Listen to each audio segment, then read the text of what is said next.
Terrifying true accounts of people who vanished. How does someone vanish into thin air, leaving nothing but chilling clues and haunting questions? These true accounts aren't just mysteries, they're frightening nightmares. Some of these stories have clues that will send shivers down your spine, others, no explanation at all. From a cryptic phone call in the middle of the night to a haunting photograph that raises more questions than answers, these vanishings defy logic. Let's begin with one that has puzzled investigators for over a decade. Brandon Swanson. Our first case takes us to the quiet roads of rural Minnesota in 2008, where 19-year-old Brandon Swanson disappeared in one of the strangest ways imaginable. It was May 14th, and Brandon had just finished celebrating the end of his first year in college with friends. Around midnight, he was driving home when his car veered off the road near the small town of Lind. Brandon, unharmed, called his parents for help, giving them directions to where he thought he was. They set off immediately, searching in the dark while staying on the phone with him. But there was a problem: Brandon's parents couldn't find him. He insisted he knew where he was, but their flashlights illuminated nothing but empty fields. Frustrated, Brandon said he walked towards some nearby lights he believed were a town. That's when things took a dark turn. Mid-conversation, Brandon suddenly shouted, "Oh, S," before the line went dead. His parents called him back repeatedly, but there was no answer. Hours later, police found Brandon's car, but it was miles away from where he thought he was. They launched an extensive search, scouring fields, rivers, and nearby woods. But despite finding no sign of Brandon, search dogs tracked his scent to the edge of a riverbank where it suddenly stopped. Although there were some accounts that he'd been drinking alcohol that evening, investigators don't believe he was intoxicated or otherwise impaired when he disappeared. Some people believe he blundered into the Yellow Medicine River while he was walking in the dark. The river, which is up to 15 feet deep, was running high and fast at that time. Searches of the river didn't produce his body, and there's no evidence to support any conclusion. Did Brandon fall into the water? Was he abducted? Or was it something more sinister? To this day, no trace of him has ever been found. The case remains open, haunting his family and investigators alike. Maura Murray. Our next story takes us to New Hampshire, where 21-year-old Maura Murray's disappearance has become one of the most talked about cases in true crime history. On February 9, 2004, Maura emailed her college professors, claiming she had a family emergency and needed to leave campus. But here's the catch: there was no emergency. Hours later, Maura packed her belongings and drove into the snowy mountains of New Hampshire. No one knows why. At around 7:30 p.m., Maura's car skidded off the road and hit a snowbank on Route 112. A local couple driving by stopped to offer help, but Maura declined, saying she already called roadside assistance. She hadn't. 10 minutes later, when police arrived at the scene, her car was locked, and Maura was gone. Inside the car were her wallet, ID, and a packed bag. What's even more weird is that her dorm room had also been packed up before she left. Was Maura planning to run away? Or was she fleeing from something or someone? Theories range from her starting a new life to being the victim of foul play. Her family still holds out hope, but after nearly 2 decades, the mystery of Maura Murray remains unsolved. Now let's turn the clock back to 1988, when 19-year-old Tara Calico went for her daily bike ride in Belen, New Mexico, and never returned. Tara was an active, outgoing young woman who followed a strict routine. On the morning of September 20th, she told her mother she'd be back by noon. But when Tara didn't show up, her family grew worried and called the police. Her Walkman and cassette tape were found later that day by the roadside, but Tara and her bike were gone. Months later, a Polaroid photo surfaced in a Florida parking lot, showing a young woman and a boy bound and gagged in the back of a van. The girl bore a striking resemblance to Tara. Her family believed it was her, but the police couldn't confirm it. The boy in the photo has never been identified, and Tara's fate remains unknown. This case raises so many chilling questions. Who took that photo? Was it a taunt, or a clue? And most importantly, where is Tara? The Bennington Triangle vanishings. We venture to Vermont's infamous Bennington Triangle, a place where multiple people disappeared under bizarre circumstances between 1945 and 1950. One of the most baffling cases is that of James Tedford. In 1949, James boarded a bus to return home after visiting family. He was seen sitting quietly in his seat, but when the bus arrived at its destination, James was gone. His luggage was still on board, along with his bus schedule, but there was no sign of him. It was as if he'd vanished into thin air. Other victims in the area include a young girl who disappeared while on a family hike and a hunting guide who was last seen leading a group of campers. Locals believe the area is cursed, with some even claiming paranormal activity is to blame. Brian Shaffer. On April 1st, Brian decided to unwind with friends at the Ugly Tuna Saloon, a popular bar near Ohio State University. Security cameras captured him entering the bar around 1:15 a.m., laughing and chatting with friends. But when the bar closed, Brian was nowhere to be found. The cameras at the entrance and exit never recorded him leaving. This led to one of the strangest mysteries in modern times. How could someone just vanish from a place surrounded by cameras and people? Searches of the bar, nearby alleys, and the city's sewer systems turned up nothing. His phone was never used again, and his bank accounts remained untouched. Some believe Brian staged his disappearance, while others suspect foul play. But here's the tragic turn: Brian's father passed away in 2008, deepening the family's grief and leaving them with even more heartbreak and unresolved questions. Amy Lin Bradley. Imagine going on a dream cruise, only to have it turn into your family's worst nightmare. That's the story of 23-year-old Amy Lin Bradley, who vanished from the Royal Caribbean cruise ship Rhapsody of the Seas in 1998. On March 24, Amy was last seen on the balcony of her family's cabin at around 5:30 a.m. When her father checked on her just 30 minutes later, she was gone. Despite extensive searches on the ship and in the surrounding waters, there was no trace of Amy. Theories range from her accidentally falling overboard to being abducted and sold into human trafficking. Over the years, there have been reported sightings of Amy in Caribbean brothels, but none have been confirmed. Sneha Philip. Sometimes, real-life mysteries overlap with historical tragedies. That's the case of Sneha Philip, a doctor who vanished on September 10, 2001, the day before the 9/11 attacks. Sneha was last seen shopping near her apartment in Manhattan. She was captured on surveillance footage at a department store around 5:15 p.m., but after that, she disappeared. Her husband reported her missing the next day, but that was September 11th, when chaos erupted across the city. Some believe Sneha died heroically in the attacks, rushing to help victims at the World Trade Center. Others argue she may have been the victim of foul play or even walked away to start a new life. What makes this case so haunting is its timing, just one day before one of America's darkest days. Lars Mittank. This next story takes us across the ocean to Bulgaria, where 28-year-old Lars Mittank's disappearance has been described as one of Europe's most baffling mysteries. In July 2014, Lars was vacationing with friends in the resort town of Varna. A minor injury at a soccer game left him unable to fly home immediately, so his friends returned to Germany while he stayed behind to recover. But things took a strange turn when Lars began acting paranoid, claiming people were following him.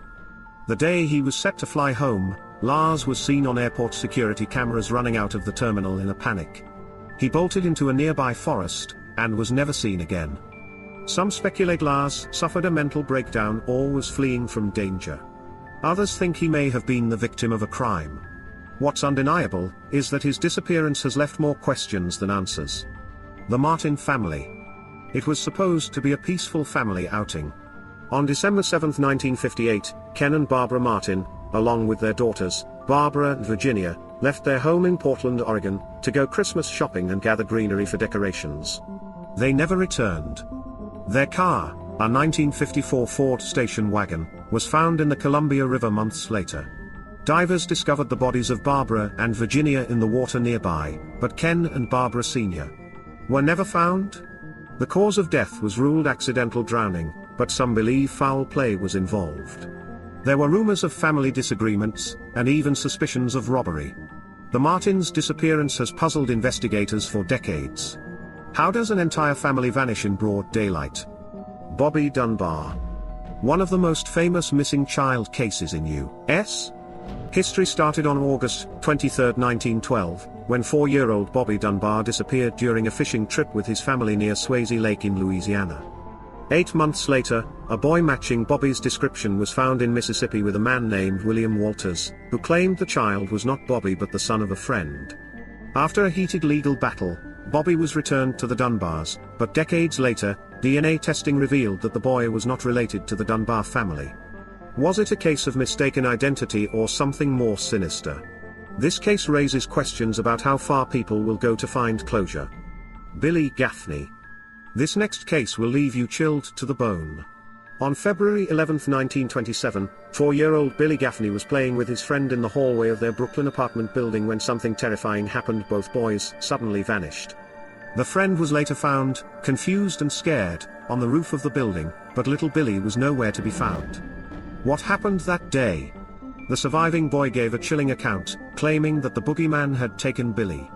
At first, this seemed like a child's wild imagination at work, but as the investigation unfolded, the story took a dark turn. The boogeyman the child spoke of was eventually believed to be none other than Albert Fish, one of the most infamous serial killers in history.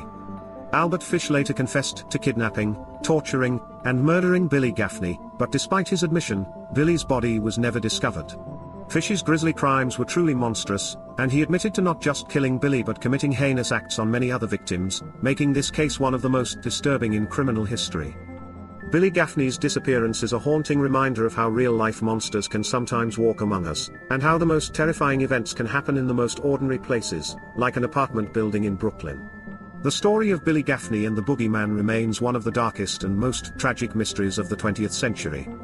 Mary Moroney. In May 1930, 2-year-old Mary Agnes Moroney disappeared from her family's home in Chicago after her parents accepted help from a woman who claimed to be a social worker. The woman, who called herself Julia Otis, offered to take Mary shopping for clothes. She never returned. Despite widespread searches and nationwide publicity, Mary was never found, and Julia Otis was never identified. Was she taken by a trafficker? Or did someone simply want to raise Mary as their own? This case remains unsolved to this day. Georgia Weckler. The heartbreaking disappearance of 8-year-old Georgia Weckler is especially haunting for one chilling reason. Before vanishing, Georgia had made several unsettling remarks about her fear of being kidnapped. What triggered this fear remains a mystery to this day. On May 1, 1947, 8-year-old Georgia Jean Weckler disappeared after being dropped off near her family's farm in Fort Atkinson, Wisconsin. She was last seen walking toward her house but never arrived. Authorities combed the area and even drained nearby ponds, but there was no trace of her. Witnesses reported seeing a black Ford sedan in the area that day, but the lead went cold. Some believe Georgia was kidnapped by someone passing through town, while others think a local predator may have been involved. To this day, her case remains one of Wisconsin's most baffling mysteries. Evelyn Hartley. On October 24, 1953, 15-year-old Evelyn Hartley was babysitting in La Crosse, Wisconsin, when she vanished.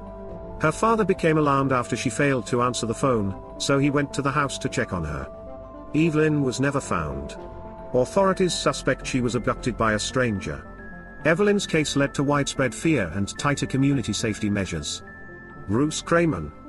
June 12, 1960, started as a day of fun for 6-year-old Bruce Kremen, who was attending a summer camp in Angeles National Forest, California. But when Bruce failed to return from a short hike, panic set in.